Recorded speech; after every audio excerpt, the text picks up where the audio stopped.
present, CEOs present, distinguished guests, ladies and gentlemen. With your permission, Your Excellency, allow me to now call on the Chief Executive Officer, NSC, Mr. Frank Lloyd Mwiti, to make opening remarks. Let's put our hands together as we welcome him. Karibu sana Bwana Mwiti.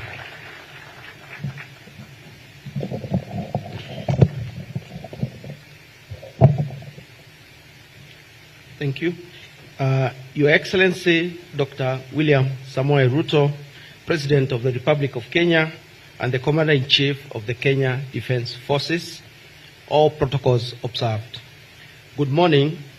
Your Excellency, it gives me great pleasure to welcome you to the Nairobi Securities Exchange for the bell ringing ceremony to commemorate the listing of the 3 billion shilling Lindsay Sukuk on the NSE and quoted securities platform.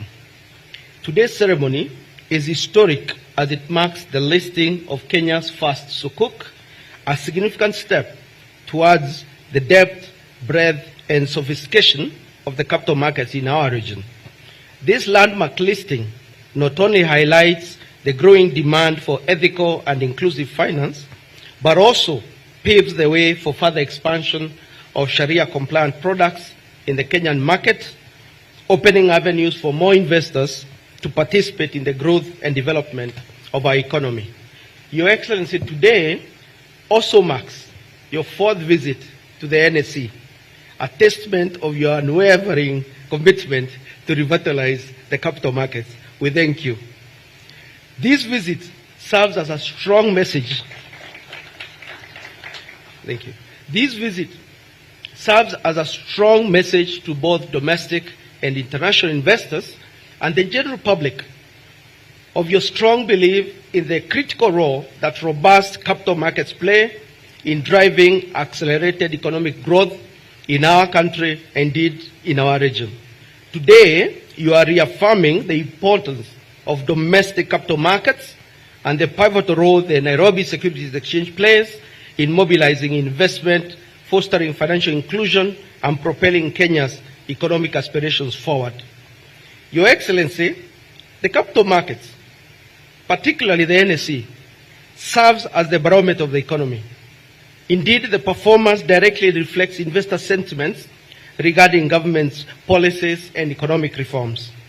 Positive market performance often signals confidence in the government's strategies and reforms, while fluctuations can indicate investor concerns or uncertainties.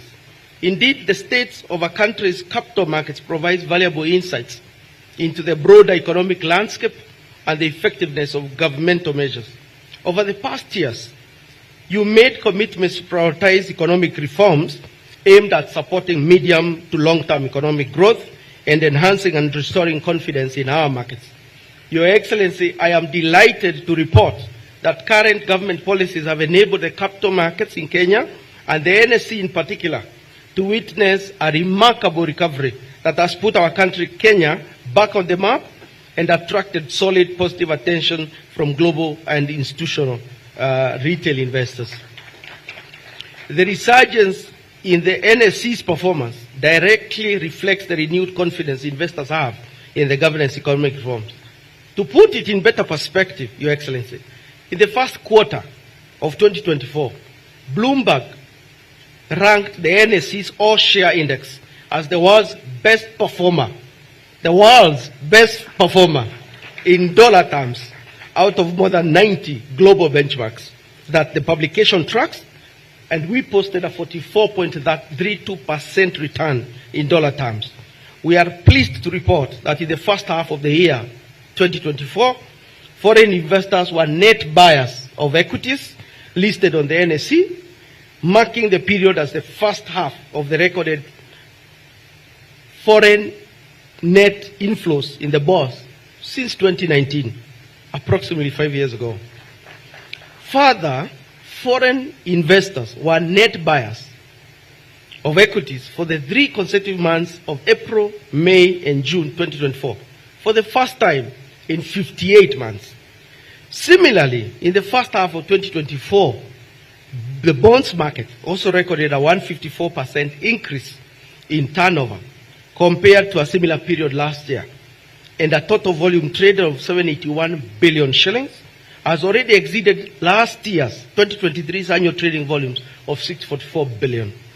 So, Your Excellency, I need to not emphasize that the benefits of the policies the government has enacted over the last 1.5 years have really impacted Kenya's equity market positively. In fact, the FTSE Russell Index changed or upgraded Kenya's ranking from restricted to pass in relation to the investment of capital and the repatriation of capital.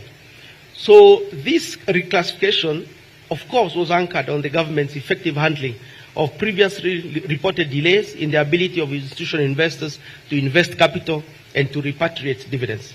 So we thank you again for that. The key point, I guess, to note is that the FTSE Russell Index is a flagship market-weighted index. It is used by investors around the world to inform asset allocation decisions, to support portfolio construction, and to conduct risk and performance analysis. So their view on the country's performance, that it is actually a pass, is therefore a sign of confidence from investors across the globe. As the country engages in national discourse on financing of key strategic government projects, the NSE remains a viable option for the government and other state agencies to raise alternative financing. The NSE has actually been transformative in supporting state agencies and quasi-state agencies to come up with alternative ways to raise funding for crucial projects. And in fact, we know that companies that have come to the NSE from government hands into the private sector, examples Kengen, examples Safaricom, have gone on to be leaders in their fields and extended their business beyond the Kenyan border. So we know that there's opportunity to be found at the NSE for all of us, and more importantly, we think that the NSE is at a crucial point in the development of our country to be able to support these sort of opportunities. We can imagine the millions of jobs and billions of investment opportunities that you can unlock by privatizing other Kenyan companies such as KPC, KPA, KCC, and others. Lastly, in conclusion, Your Excellency, I take this opportunity to extend our gratitude and appreciation to your honoring us by attending the listing or event that is taking place today, which my chairman will speak to in a bit more detail. I would like to reiterate our trust in your leadership and, most importantly, the necessary economic reforms that the government is undertaking to support and drive economic growth for the betterment of the lives and livelihoods of the Kenyan people. Here at the NSC, we go by the motto of the famous words by JFK: ask not what you can do for your country, what your country can do for you. Ask what you can do for your country. Asanteni sana. Thank you very much, Mr. Mwiti. Next, allow me to call upon Mr. Tom Mulwa, Managing Director, Liaison Group. Let's give him a warm welcome, and he'll be followed after his remarks by Dr. Jose Akili. Welcome.